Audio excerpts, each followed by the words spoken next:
தெரிவித்துக் கொள்கின்றோம். நம்முடைய விவசாய பெருமக்கள் ஐடிபிஎல் இருகூரிலிருந்து தேவனகொந்தி தும்கூர் பக்கத்தில் இருக்கக்கூடிய பகுதி அது. இந்த பைப்லைன் ப்ராஜெக்ட் 362 கிலோமீட்டர் பிபிஎஸ்சிஎல் ப்ராஜெக்ட். அதில் குறிப்பாக இந்த 75 கிலோமீட்டர் பைப்லைன் அவங்க போடக்கூடிய புதிய பைப்லைன் ஏற்கனவே 2002 கமிஷன் பண்ண கொச்சின் கோயம்புத்தூர் கரூர் பைப்லைன் மேல போடணும் அப்படின்னு பிபிஎஸ்எல் விரும்புறாங்க. விவசாய பெருமக்கள் அதை எதிர்த்து கொண்டிருக்கின்றார்கள். 9 கிலோமீட்டர் கோயம்புத்தூருக்குள்ளேயும் மிச்ச கிலோமீட்டர் திருப்பூருக்குள்ளேயும் வருது. இது பாரதிய ஜனதா கட்சி உடனடியாக நாம் அப்பவே ஆதரவு தெரிவித்து விவசாய பெருமக்கள் என்னோடு சொல்லியர் ஐயா செல்லமுத்து ஐயா இருக்கிறாங்க, மூத்த தலைவர்கள் எல்லாரும் இருக்கிறாங்க, மாவட்ட தலைவர் ஸ்ரீனிவாசன், ஜி.கே. நாகராஜன் தலைமையில இந்த போராட்ட குழு சொல்லியர் செல்லமுத்து ஐயா அவருடைய முன்னிலையில புதுடெல்லிக்கு போய் பெட்ரோலியத்துறை அமைச்சர், செயலாளர், அமைச்சருடைய உதவியாளர் எல்லாத்தையும் சந்திச்சு பிபிசிஎலோட அதிகாரிகளை சந்திச்சு அன்னைக்கே நாம இதுக்கு சொல்யூஷன் நோக்கி போனோம். குறிப்பாக இந்த 74 கிலோமீட்டர் இந்த கொச்சின் கோயம்புத்தூர் கரூர் பைப்லைன் மேல போகாம இதை நேஷனல் ஹைவேக்குள்ள கொண்டு வரலாமா. இன்னைக்கு அவங்க 2 விதமா சொல்லியிருக்கிறாங்க. நேஷனல் ஹைவே 544 பொறுத்த வரைக்கும் நம்முடைய சேலம் கோயம்புத்தூர் சேலம் ஹைவே ஆல்ரெடி அங்க 2 கேஸ் கம்பெனியுடைய பைப்லைன் ஹைவே கீழே போகுது. 3வது பிபிசிஎல் போக முடியாது. நேஷனல் ஹைவே 81 கரூர் ரோடு, இதை விட்டு நம்ம உட்காந்து பேசிட்டு இருக்கோம். இன்னைக்கு இதெல்லாம் நம்ம கொண்டு போறோம் அப்படின்னா ஒரு 4 ஊர்களை பைபாஸ் பண்ணி கொண்டு போகணும். சூலூர், பல்லடம், காங்கயம், வெள்ளக்கோவில் எல்லாம் தாண்டி தாண்டி வெளியே போகணும். அப்படி போகும் பொழுது இன்னும் புதிய விவசாயிகள் பாதிக்கப்படுவாங்க. 352 விவசாய பெருமக்கள் பாதிக்கப்படுவாங்க. பட்டா நிலத்துக்குள்ள போகணும்னு அவங்க இன்னைக்கு நம்முடைய செயலாளர் அவங்க சொன்னாங்க. அதன்படி இங்கே பேச்சுவார்த்தை நடத்திய பொழுது அந்த குழுவினுடைய தலைவர் எல்லாம் இருக்கிறாங்க, கமிட்டி இருக்கிறாங்க, அண்ணன் ஈசன் அவர்கள் இருக்கிறாங்க. ஸோ இவங்க சொல்றது கிராமப்புற சாலையில கொண்டு போவோம், அதாவது மாநில அரசுடைய கட்டுப்பாட்டு கீழே இருக்கக்கூடிய டிஸ்ட்ரிக்ட் ரோடு, ரூரல் ரோடு அதுக்குள்ள நம்ம கொண்டு போவோம் அப்படிங்கிற ஒரு யோசனை. ஆல்ரெடி நம்ம டெல்லியில இதை சொன்னோம். பட் இருந்தும் கூட நேஷனல் ஹைவே அப்படிங்கறதுல அவங்க கண்ணும் கருத்துமா இருக்கிறாங்க. காரணம் அது மத்திய அரசு கண்ட்ரோல் இருக்கக்கூடிய நிலம், அதுக்குள்ள போனா உங்களுக்கு ஈஸி ஆயிரும். அதனால இன்னைக்கு இவங்க இதை ஒரு ஆல்டர்னேட்டர் நம்ம கொண்டு போகணும் அப்படிங்கிற ஒரு நோக்கத்தோடு நாங்க இன்னைக்கு பிபிஎஸ்சிஎல்ட்ட ரெக்வஸ்ட் பண்றோம், ஒரு 15 நாட்கள் இதை நிறுத்தி வைங்க இந்த பைப்லைன் போடுற வேலையை. ஏன்னா இன்னைக்கு அவங்க கோர்ட் டைரக்ஷன் வாங்கி கோர்ட்டினுடைய அனுமதியோடு காவல்துறை அழைச்சிட்டு வந்திருக்கிறாங்க. விவசாயிகளும் மிக பொறுமையாக அறவழி போராட்டத்தில் எந்த பிரச்சனையும் பண்ணாம அமைதியா இருக்கிறாங்க. அதனால பிபிஎஸ்சிஎல் நிறுவனத்திற்கு ஒரு 15 நாள் நிறுத்தி வைங்க. மத்திய அரசு சார்பாக ஒரு இணை செயலாளர் இங்கே வரும் பொழுது, இன்னும் ஒரு வாரத்துக்குள்ள வரும் பொழுது அவர்கள் தலைமையில 2 மாவட்டத்தினுடைய ஆட்சியர்கள், போராட்ட குழுவினுடைய தலைவர்கள், இங்க இருக்கக்கூடிய விவசாய பெருமக்களை வச்சு இந்த ஆல்டர்னேட் ரூட் டிஸ்ட்ரிக்ட் ரோட்டுக்குள்ள போலாமா அப்படிங்கிற கருத்தையும் நம்ம எடுத்துட்டு போலாம் அப்படின்னு ஒரு கருத்து வச்சிருக்கோம். அதே நேரத்தில் தலைவர்கள் சொல்றாங்க, இல்ல நேஷனல் ஹைவேல ஆல்ரெடி 270 கிலோமீட்டர் தருமபுரி பக்கத்தெல்லாம் போகுது, இந்த 70 கிலோமீட்டர் நீங்க புதுசா கொண்டு வாங்க, அதுல என்ன பெருசா செலவாயிர போகுதுன்னு. அதனால இன்னைக்கு விவசாயிகளை பொறுத்தவரை 23 ஆண்டுகள் நாங்க அரசுக்கு நாங்க சேவை பண்ணியிருக்கோம். எங்க நிலத்துக்கு நடுவுலயே பைப்பு போயிருக்கு. இன்னைக்கு அந்த நிலத்தை வச்சு எங்களால ஒரு லோனோ எதுவுமே வாங்க முடியல. ஆனா இதே அந்த பைப்லைன் போகாத பக்கத்து நிலம் பாத்தீங்கன்னா விலை உயர்ந்துருச்சு, அவங்க வித்துக்கிறாங்க. சோ நாங்க என்ன தப்பு பண்ணோம், பாவம் பண்ணோம்னு கேட்கறாங்க. அது மிக மிக நியாயமான ஒரு விஷயம். அதனால் தொடர்ந்து அவர்களோடு இருக்கின்றோம். இதற்கு ஒரு தீர்வு கொடுப்பதற்கான எல்லா முயற்சியும் கையில் எடுத்திருக்கோம். இந்த இணை செயலாளர் வந்த பொழுது நிச்சயமா ஒரு பாசிட்டிவான ஒரு முடிவு வரும் அப்படிங்கிற நம்பிக்கை எங்களுக்கு இருக்கு. ஆனா மாநில அரசை பொறுத்த வரைக்கும் 2 ஒன்று 2021 இன்னைக்கு இருக்கக்கூடிய முதலமைச்சர் ஐயா ஸ்டாலின் அவர்கள் ஈரோடு பிரச்சாரத்துக்கு வந்தாங்க. அப்புறம் விவசாய பெருமக்கள் இருக்கக்கூடிய மேடையில் இருந்தாங்க. ஸ்பெசிபிக்கா அந்த ஐடிபிஎல் ப்ராஜெக்டை பத்தியே முதலமைச்சர் அவங்க பேசினாங்க. ஐடிபிஎல் ப்ராஜெக்டை பொறுத்த வரைக்கும் விவசாய நிலத்துக்குள்ள போகாதுன்னு சொன்னாங்க. அப்படி இருக்கும் பொழுது அதே முதலமைச்சர் அவர்கள் இன்னைக்கு மத்திய அரசுக்கு ப்ரொபோஸ் பண்ணணும். ஏன்னா மத்திய அரசை பொறுத்த வரைக்கும் எந்த நிலமுமே இந்தியாவில் மத்திய அரசுக்கு சொந்தம் இல்லை. மாநில அரசு கண்ட்ரோல் இருக்கக்கூடிய நிலம், ரயில்வே லேண்டை தவிர அல்லது முக்கியமான டிஃபென்ஸ் லேண்டை தவிர. ஸோ மாநில அரசு, மத்திய அரசு மாநில அரசு மேல டிபெண்டா இருக்காங்க. எங்களுக்கு ஒரு இடத்தை காட்டுங்க, எப்படி போகணும். இன்னைக்கு நாம இந்த கிராம சாலைகள் வழியாக டிஸ்ட்ரிக்ட் ரோடு வழியாக போகணும் அப்படிங்கும் பொழுது இது மாநில அரசே முன்வந்து சொல்லணும், நாங்களும் வர்றோம், சேர்ந்து வர்றோம், அவங்க இன்னும் கொஞ்சம் கோஆபரேட் பண்ணி இதில் நம்ம சேர்த்து கொண்டு போலான்னு. இல்ல இது மத்திய அரசு பிரச்சனை, இல்ல மத்திய அரசு இருக்கக்கூடியவங்க இல்ல மாநில அரசு பிரச்சனை, அந்த அரசியலுக்குள்ள போக விரும்பலீங்கன்னா நம்மை பொறுத்தவரை தீர்வு வேணும். விவசாயிகள் நம்புறாங்க, தீர்வு கொடுப்போம் நம்புறாங்க. ஒரு ரவுண்டு விவசாய பெருமக்களை டெல்லிக்கு கூட்டிட்டு போய் பேச்சுவார்த்தை முடிச்சு மறுபடியும் இங்க வந்திருக்கிறாங்க. பாரதிய ஜனதா கட்சியினுடைய தலைவர்கள் கூட போனாங்க. இன்னைக்கு என்னுடைய மாநில அரசுக்கு நான் வைக்கக்கூடிய வேண்டுகோள், மாவட்ட ஆட்சியர்கள் நீங்க முன்னாடி வாங்க, ஏன்னா இதையே நம்ம நேஷனல் ஹைவேல கொண்டு போனோம்னா 352 விவசாயிகள் புதுசா பாதிக்கிறாங்கன்னு பெட்ரோலியத்துறை செயலாளர் சொல்றாங்க. அதாவது பல்லடத்துக்குள்ள போகாம வெளியே, காங்கேயத்துக்குள்ள போகாம வெளியே, வெள்ளகோயிலுக்குள்ள போகாம வெளியே, இதுல 352 பட்டா நிலத்துக்குள்ள போய் வெளியே வரணும். அப்ப நமக்கு ஒருவேளை இந்த ரூட் வேண்டாம், இந்த ரூட்டுக்கு வந்தீங்கன்னா இன்னும் புதுசா 352 பேர் பாதிக்கிறாங்க. அது இன்னொரு பிரச்சனையா காங்கேயத்துல வெள்ளகோயில் நாளைக்கு ஆரம்பிக்கும். அதனால இன்னைக்கு மாநில அரசு தாமாக முன் வந்து, ஏன்னா நாடு வளருது, இவங்க யாருமே ப்ராஜெக்ட் வேண்டான்னு சொல்லிங்கன்னா எல்லாருமே ப்ராஜெக்ட் வேணும்னு தான் சொல்றாங்க. சோ அதுல எரிபொருள் முக்கியம், பெட்ரோலியம் முக்கியம், அது கண்டிப்பா போய்தான் ஆகணும். சோ அதனால மாநில அரசை பொறுத்தவரை நீங்க முன் வந்து கொஞ்சம் ஆக்டிவா பார்ட்டிசிபேட் பண்ணி, இந்த மாதிரி டிஸ்ட்ரிக்ட் ரோடு இருக்கா, நீங்களே வந்து இருக்கக்கூடிய சாத்தியக்கூறுகள் ஆராயுங்க, பர்மிஷன் கொடுங்க. இன்னைக்கு டிஸ்ட்ரிக்ட் ரோடு எல்லாமே வளைஞ்சு நெளிஞ்சுதான் இருக்கும். நேஷனல் ஹைவே கூட பெரும்பாலும் ஸ்ட்ரைட்டா இருக்காது. அதுக்கு டெக்னாலஜி இருக்கு, பைப்பை வளைக்கிறதுக்கு டெக்னாலஜி இருக்குங்கிறாங்க. அதனால இது எல்லாத்தையும் பேசி ஒரு முடிவு எடுப்போம். குறிப்பாக இது காங்கேயம் பாதிக்கப்படுது. அண்ணன் சாமிநாதன் அவர்கள் அமைச்சராக இருக்கிறாங்க. இந்த பகுதி செந்தில் பாலாஜி அவர்கள் பொறுப்பு அமைச்சராக இருக்கிறாங்க. இவங்க எல்லாரும் இறங்கி வந்து அரசியலை தாண்டி இவர்களுக்கு ஒரு நிவாரணம் கொடுக்கணும். ஏன்னா எல்லாரை விட பாதிக்கப்பட்டவங்க 74 கிலோமீட்டர்ல இருக்கிறாங்க. ஏன்னாங்கன்னா விலை பாருங்க, எல்லாம் நேஷனல் ஹைவேல இருக்கக்கூடிய எல்லாம் பிரைமான லேண்ட். இன்னைக்கு அவங்க வேற ஏதாச்சும் ஒரு டிடிசிபி சைட் போடலாம், அல்லது ஏதாச்சும் ஒரு மேனுஃபேக்சரிங் யூனிட் கொடுக்கலாம் அப்படிங்கிறாங்க. இன்னைக்கு எதுவுமே அவங்களால கொடுக்க முடியாது. அதனால அதையும் நாங்க புரிஞ்சுக்கிறோம். இன்னைக்கு விவசாயத்துல வருமானம் இல்ல, லேண்டை வித்து தான் வருமானம் வருது. அதனால அதுக்காகத்தான் நாங்க களத்துல இறங்கி இருக்கோம். நியாயப்படி மத்திய அரசுக்கு நாங்க அனுமதி இருக்கு, ரைட் ஆஃப் யூஸ் வாங்கியிருக்கோம், அது எங்க இடம் தான், 100 வருஷம் எங்களுக்கு தான் மத்திய அரசு சொன்னாலும் கூட மத்திய அரசுக்கு வேண்டுகோள் வைக்கிறோம். எல்லா நிலமும் ஒரே மாதிரி கிடையாது. இது ஏதோ காட்டுக்குள்ள இருக்கக்கூடிய பாலைவன நிலமோ காட்டு பக்கத்துல போற நிலமோ இல்ல, பிரைம் லேண்ட். அதையும் நம்ம பெட்ரோலியத்துறை செயலருக்கு புரிய வச்சுக்கிட்டு இருக்கோம். ஆனா பிரைம் லேண்ட் சார், இது மத்த இடம் மாதிரி பார்க்காதீங்க, இதெல்லாமே இண்டஸ்ட்ரியல் ஜோன், விலை உயர்ந்த நிலங்கள். இதற்கு தனியா நீங்க ஆவணம் பண்ணுங்க அப்படின்னா நாங்க உறுதியா அவங்களோட இருக்கோம். நிச்சயமா அதற்கு ஒரு தீர்வு கிடைக்கும் நம்புறோம். தமிழ்நாட்டில் மத்திய அரசு எல்லா ஸ்கீமும் அறிவிச்சிருவாங்க, அது மாநில அரசுடைய நிதி பங்கீடும் இருக்குது, ஆனா நாங்க மட்டும் தான் கொடுக்குறோம்னு சொல்லி ஆனா முதலமைச்சரை பொறுத்தவரை நான் அரசியல் பேச விரும்பலீங்கன்னா இந்த கேள்விகள் நான் பதில் சொல்றேங்கன்னா, முதலமைச்சரை பொறுத்தவரை சமீபத்தில் இந்து பத்திரிகையில ஒரு கட்டுரை போட்டிருந்தாங்க. எந்த நிதியுமே மத்திய அரசு கிடையாது, மாநில அரசு நாங்க தான் அதிகமா கொடுக்கிறோம். ஒரு வீடு கட்டுற திட்டமா 81% நாங்க கொடுக்கிறோம், மத்திய அரசு கம்மியா தான் கொடுக்குது, இந்த திட்டமா நாங்க கொடுக்கிறோம் அப்படின்னு முதலமைச்சர் சொல்றாங்க. இன்னைக்கு முதலமைச்சர் அவர்கள் இந்த ஆர்கியூமெண்ட்ல போறாருன்னா, ஆமாம் நிறைய திட்டங்கள் 60-40 ரேஷியோ, அதாவது மத்திய அரசு மாநில அரசு இரண்டும் சேரும் பொழுது மாநில அரசு 60%, மத்திய அரசு 40% இருக்கு. பெரும்பாலான திட்டங்கள், நிறைய திட்டங்கள் 50-50% இருக்கு. மத்திய அரசு 50, மாநில அரசு. நிறைய திட்டங்கள் மத்திய அரசு மட்டுமே 100% இருக்கு. இப்ப ஒரு பக்கம் இவர் எல்லாரும் இணைஞ்சு இருக்கணும் அப்படின்னு சொல்ற முதலமைச்சர் ஏன் மத்திய அரசுடைய 100% மத்திய அரசு ஃபண்ட் பண்ற திட்டத்தை சொல்ல மாட்டார்? நேஷனல் ஹைவே மத்திய அரசு 100% ஃபண்ட் பண்றாங்க, போர்ட் மத்திய அரசு 100% கொடுக்கறாங்க. ஏன் அதை பேசாம ஒரு 4-5 திட்டத்தை மட்டும் எடுத்து இது மத்திய அரசு கொஞ்சம் கொடுக்கறாங்க, நாங்க நிறைய கொடுக்கறோம், ஏன் அரசியல் பண்ண முதலமைச்சர் விரும்புகின்றார்கள் அப்படின்னு தான் நாங்க திரும்ப கேட்டோம். அதனால முதலமைச்சர் பொறுப்பில் இருக்கிறவங்க மத்திய அரசுடைய திட்டத்தை முழுமையா அனுமதிக்கணும். அது எல்லா மக்களுக்கும் போய் சேர்வதற்கான முயற்சி எடுக்க வேண்டுமோ தவிர நிதி பங்கீட்டை வச்சு அரசியல் செய்யக்கூடாது என்பது தொடர்ச்சியாக நாங்கள் பேசக்கூடிய ஒரு வாதம். நடிகர் விஜய் பி டீம் பாஜக சொல்லி முதல்வர் திருமாவளவன் எல்லாருமே இன்னைக்கு ட்ரெண்டிங்கா பேசக்கூடிய ஒரு நிலைப்பாடு இருக்கு. இதை பாஜக என்ன நிலைப்பாடு இருக்கு? நம்ம ஒரு விஷயத்தை புரிஞ்சுக்கணும். இந்த பி டீம் ஏ டீம்ல இருந்து வெளியே வர வேண்டிய நேரம் இன்னைக்கு நமக்கு எல்லாருக்குமே வந்துருச்சு. இன்னைக்கு மக்கள் எந்த புதிய கட்சியா, நீங்க என்ன கொள்கை வச்சிருக்கீங்க, எங்களுக்கு என்ன செய்ய போறீங்க சொல்லுங்க அப்படின்னு. அது நடிகர் விஜய் அவர்களாக இருக்கட்டும், பாரதிய ஜனதா கட்சி அதிமுக கூட்டணியாக இருக்கட்டும், திராவிட முன்னேற்ற கழகம் தலைமையிலான கூட்டணியாக இருக்கட்டும், நீங்க எது பார்த்தாலும் கூட மக்கள் இன்னைக்கு எதிர்பார்ப்பது புதுசா என்ன பண்ண போறீங்க, எங்களுக்கு என்ன சொல்லுங்க.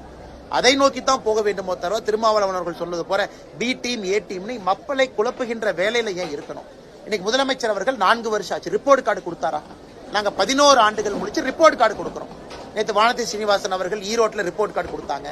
கோயம்புத்தூர்ல ஒரு வாரத்துக்கு முன்பு நான் ரிப்போர்ட் கார்டு கொடுத்தோம். மத்திய அரசு சார்பா பாருங்க இதெல்லாம் நாங்க செஞ்சிருக்கோம். அதே நேரத்தில் நம்முடைய தேர்தல் வாக்குறுதியும் கொடுத்து சொன்னோம். இன்னைக்கு 511 தேர்தல் வாக்குறுதி கொடுத்திருக்கக்கூடிய முதலமைச்சர் அவர்கள் 4 ஆண்டுகள் முடிச்சிருச்சு, ரிப்போர்ட் கார்டு கொடுக்கட்டும். எத்தனை முடிச்சிருக்கேன், வாக்குறுதி 1, வாக்குறுதி 5, வாக்குறுதி 9 சொல்லட்டும். அதை விட்டு B team A team election நேரத்தில் பேசினாங்கன்னா மக்கள் என்ன நினைப்பாங்க? ஓ அப்ப நீங்க வேலையே செய்யல, மக்களை குழப்புவதற்காக இன்னும் நீங்க பி டீம் ஏ டீம் பேசுறீங்கன்னா மக்கள் நினைப்பாங்க.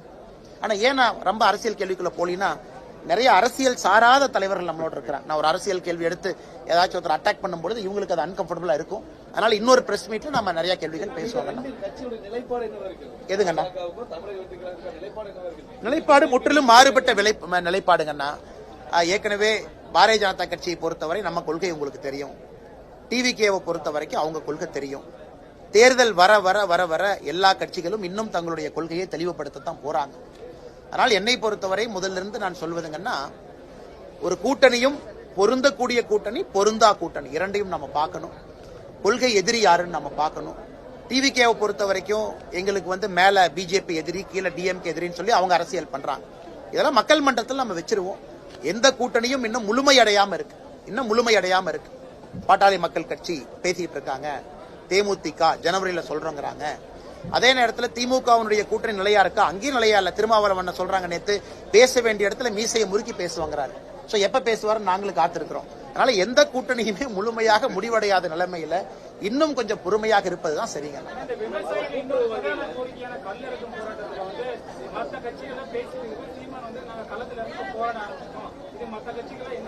இல்லைங்க, ரெண்டு விஷயம் புரிஞ்சுக்கணுங்க. கல் போராட்டத்திற்கு முழுமையான ஆதரவு எங்களுக்கு இருக்கு. அதே கல்ல உடுமலைப்பேட்டை, பொள்ளாச்சியில தலைவர்கள்லாம் நாமளும் குடிச்சு அந்த கல்லு போராட்டத்தை ஆரம்பிச்சு வச்சோம். இன்னைக்கு ஒரு தடையை உடைத்து ஒரு போராட்டம் செய்வது எனக்கு அதுல உடன்பாடு இல்லைங்கன்னா, தடையை நீக்கிறோம் நாங்க சொல்றோம். ஏன்னா நாளைக்கு அண்ணன் சீமான் அவர்களாக இருக்கட்டும், யாராக இருந்தாலும் மக்கள் பிரதிநிதிகளாக அரசு இயந்திரத்துல உட்காரும் பொழுது அவங்க கையெழுத்து போட்டு டெசிஷன் எடுக்கணும். நாளைக்கு டெசிஷன் எடுக்கக்கூடிய இடத்துக்கு அவங்க எல்லாம் ஒரு காலத்துல வர போறாங்க. அப்படி இருக்கும் பொழுது இல்ல நாங்க காவல்துறையை தாண்டி மரத்து மேல ஏறி நாங்க கல்லை இறக்கி கொண்டு குடிக்கணும் அப்படிங்கறதுல எனக்கு தனிப்பட்ட முறையில் உடன்பாடு இல்லை. அது இன்னைக்கு ஒரு விவசாய பெருமக்கள் செய்யறதுக்கு முழு உரிமை இருக்கு. மரம் வச்சிருக்கிறாங்க, பண்றாங்க. ஒரு அரசியல் தலைவர்களாக நாம் அதை செய்யும் பொழுது மக்கள் நம்மளை பார்க்கறாங்க.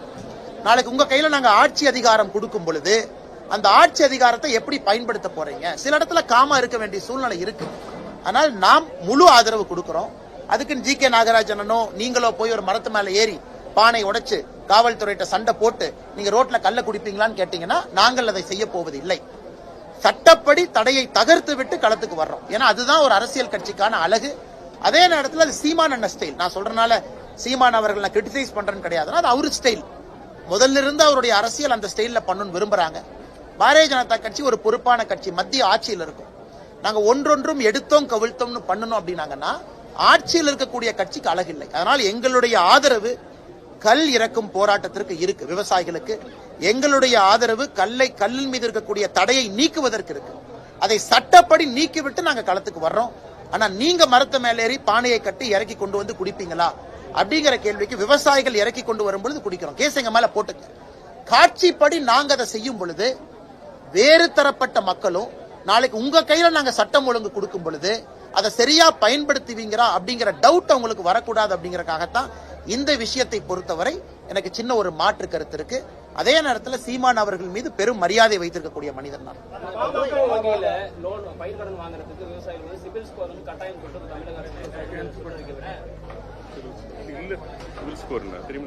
ஆனா சிபில் ஸ்கோரை பொறுத்த வரைக்கும் அது விவசாயிகளுக்கு எல்லாம் எந்த காலத்திலயும் அது பொருந்தாதுங்கண்ணா. அது நம்ம நல்லா புரிஞ்சுக்கணும். அதெல்லாம் மாச சம்பளம் வாங்குறவங்க, மாசம் இஎம்ஐ கட்டுறவங்க, அவங்க சரியா கட்டுறாங்களாங்கிறக்காக தான் சிபில் ஸ்கோரே வந்துச்சு.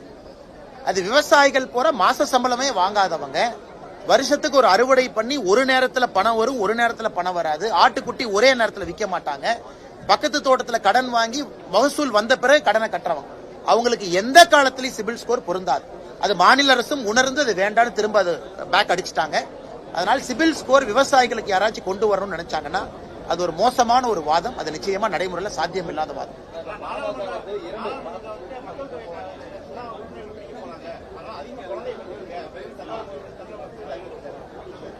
நாங்கள் சொல்றோம் இன்னைக்கு நாடாளுமன்றத்தில் மக்கள் தொகை அடிப்படையில் எம்பிக்களுடைய எண்ணிக்கை நிர்ணயம் செய்ய போவது கிடையாது அப்படின்னு நான் சொல்லிங்கன்னா உள்துறை அமைச்சர் சொன்னது சொல்றேன். அதனால ஒருத்தருக்கு எத்தனை குழந்தைகள் இருக்கிறாங்க அப்படின்னு கணக்கு கிடையாது. அதனால் இந்த முறை நடக்க போவது இந்தியாவில் இருக்கக்கூடிய புதிய மக்கள் தொகை கணக்கெடுப்பு வந்த பிறகு அதை வைத்து எம்பிக்களை தீர்மானிக்க போவது கிடையாது. அதனால் முதலமைச்சர் அவர்கள் அவருடைய கற்பனை திறனை வளப்படுத்திக் கொள்வதற்காக தேவையில்லாத சர்ச்சைகளை உருவாக்கி கொண்டிருக்கின்றார்.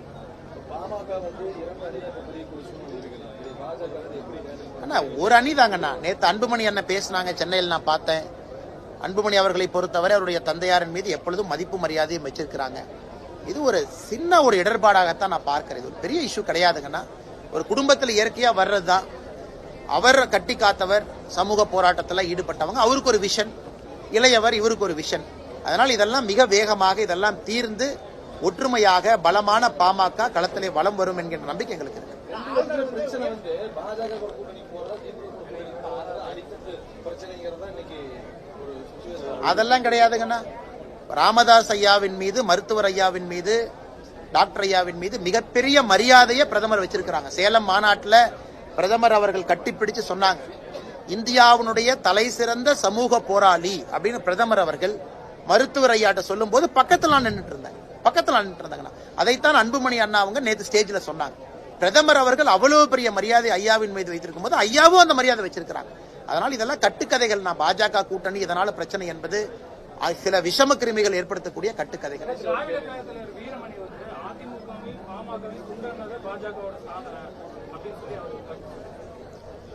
அண்ணா, இன்னைக்கு வீரமணி அண்ணனுடைய நிலைமையை நீங்க நினைச்சு பாருங்க. அண்ணன் எங்க இருக்கிறாங்கன்னு. எலெக்ஷன் பக்கத்துல வரும்பொழுது வீரமணி அண்ணன் சேர்த்துக்கவே மாட்டாங்க, ஏன்னா கான்ட்ரோவர்சியலா பேசுவாருன்னு. அதனால வீரமணி அண்ணன் அவர்கள் ஒரு கண்ணாடி கூண்டில் உட்கார்ந்துகிட்டு அவர் கல்லெறிஞ்சிட்டு இருக்காரு அவர் மேல. பாரதிய ஜனதா கட்சியை பொறுத்தவரை இந்தியாவில் எந்த பிராந்திய கட்சிகளும் துண்டாட வேண்டும் என்கின்ற எண்ணம் பாரதிய ஜனதா கட்சிக்கு இல்ல. உதாரணத்துக்கு நான் பீகார் உங்களுக்கு சொல்றேன். நிதிஷ்குமார் அவர்களை விட அதிகமாக நாம சீட்டுகளை பெற்ற பிறகு கூட நிதிஷ்குமார் அவர்களை முதலமைச்சராக ஆக்கி உட்கார வச்சிருக்கோம். அதே போல மகாராஷ்டிராக்கு நான் வர்றேன். மகாராஷ்டிரால தனி மெஜாரிட்டி வந்த பிறகும் கூட கூட்டணியில் இருக்கக்கூடியவங்க துணை முதலமைச்சர்களாக இருக்கிறாங்க. இதெல்லாமே பாரதிய ஜனதா கட்சி. இன்னைக்கு அவங்க தனி மெஜாரிட்டி இங்க பாருங்கன்னா, இவங்கெல்லாம் கூட்டணியில அங்கமே கொடுக்கல. திமுகவை பொறுத்தவரை அவங்க மைனாரிட்டியாக இருக்கும் பொழுது கூட கூட்டணியில காங்கிரஸுக்கு இடமில்லை. அதனால இதை பத்தியெல்லாம் பேசுவதற்கு திமுக அருகதை இல்லை.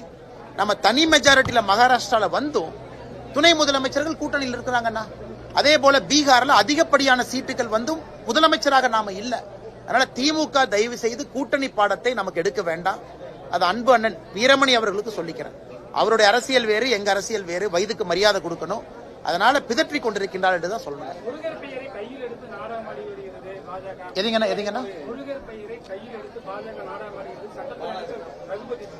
ரகுபதி அவர்கள யாரோ புரிஞ்சுக்கணுங்கன்னா, தமிழ்நாட்டில் இந்து முன்னணி என்கின்ற அமைப்பு இருக்கு.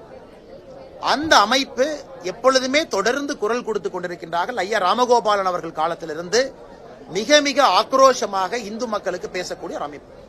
அதே நேரத்தில் சிறுபான்மைய மக்களை எங்கேயுமே போய் அவங்க எந்த பிரச்சனையும் ஏற்படுத்தல, இந்து மக்களுக்காக நிக்கிறாங்க. இன்னைக்கு அந்த அமைப்பு எல்லோரோடு இணைந்து ஜூன் 22ஆம் தேதி மதுரையில் முருகர் மாநாடு ஏற்பாடு செஞ்சிருக்கிறாங்க. பவன் கல்யாண் அவர்கள் தலைமை விருந்தினராக அந்த நிகழ்ச்சிக்கு வர்றாங்க. அமைதியான வழியில மக்களை வர சொல்றாங்க. மிக முக்கியமாக உயர்நீதிமன்றத்தில் அனுமதி வாங்கி இது நடக்குது. காவல்துறை அனுமதி மறுத்த பிறகு உயர்நீதிமன்றத்தில் அனுமதி வாங்கி இதை பண்றாங்க.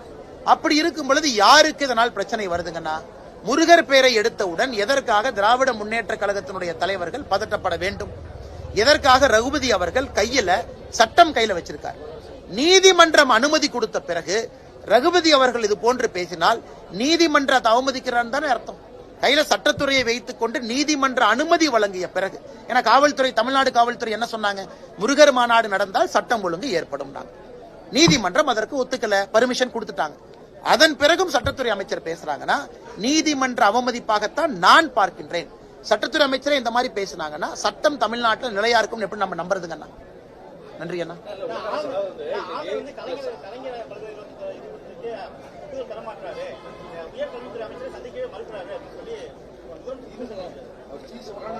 எனக்கு தெரியலீங்கன்னா, இது சம்பந்தமாக ஆளுநருடைய பிஆர்ஓ, ராஜ்பவனுடைய அதிகாரிகள் தான் பதில் சொல்லுங்கன்னா. அந்த ஃபைல் போச்சா, எங்க இருக்கு, காரணம் இதுதானா, காரணம் வேறா, யூஜிசி நாம்ஸை ஃபாலோ பண்ணிருக்காங்களா, இது எல்லாம் ஆளுநர் மாளிகை தெளிவுபடுத்துறாங்க. முதலமைச்சர் குற்றச்சாட்டு வைத்த பிறகு ஆளுநருடைய மாளிகை அதிகாரிகள் நிச்சயமாக இதை தெளிவுபடுத்துவார் நம்புகின்றேன். ஏன்னா நான் இதுல லூப்ல இல்லைங்கன்னா தெரியாதுங்க.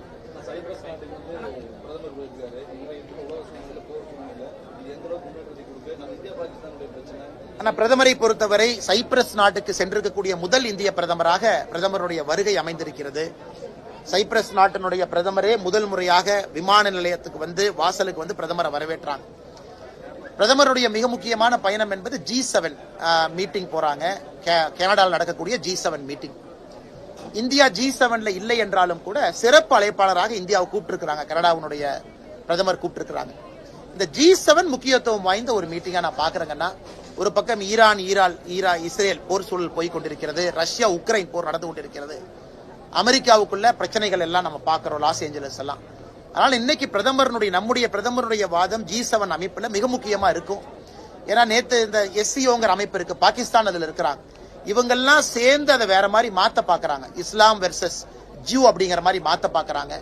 ஆனா பிரதமரை பொறுத்தவரை 2 நாடுகளும் அமைதியா இருங்க, பேச்சுவார்த்தை மூலமா போங்கன்னு அந்த SCO கையெழுத்துல நம்ம கையெழுத்து போடல. ஏன்னா பாகிஸ்தான் உள்ளே இருந்து அது இஸ்லாம் வெர்சஸ் ஜூவிஷ்னு மாத்துறாங்க. அதனால் நிச்சயமாக நம்முடைய பிரதமருடைய வாதம் G7 மாநாட்டுல கனடால முக்கியத்துவம் வாய்ந்த வாதமாக உலக தலைவர்களுக்கு இருக்கும் என்கிற நம்பிக்கை இருக்கு. கூட்டணி தலைமை குறித்து, கூட்டணி ஆட்சி குறித்து பாஜக தலைவர்களுக்குள்ளே பல்வேறு கருத்துக்கள் நிலை வருது. ஆனா எந்த குழப்பம் இல்லைங்கண்ணா, நான் தெளிவா புரிஞ்சுக்கண்ணா. நான் ஒரு பிரஸ் மீட்ல சொல்றேன் தனிப்பட்ட கருத்து, அதே நேரத்தில் கட்சியினுடைய தொண்டன் அமித்ஷா அவங்க சொல்றாங்க.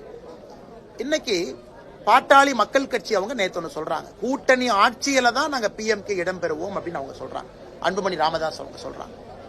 தேமுதிக அவங்களும் அந்த கருத்தை வெளியே வைக்கிறாங்க. அதனால இன்னைக்கு இது பேச வேண்டிய சப்ஜெக்ட் இல்லைங்கண்ணா. எல்லா கட்சிகளும் வளர்ந்திருக்கிறாங்க, எல்லா கட்சிகளும் உழைச்சிருக்கிறாங்க, எல்லா கட்சிகளும் அதிகாரத்திற்கு வர வேண்டும் என்று நினைக்கின்றார்கள். அதனால யார் பேசுவதும் தவறு கிடையாது. அதனால எல்லாமே பொறுத்திருங்க, கரெக்டான நேரத்தில் சம்பந்தப்பட்ட தலைவர்கள் பேசட்டும், அதுவரை பொறுமையா இருக்கும்.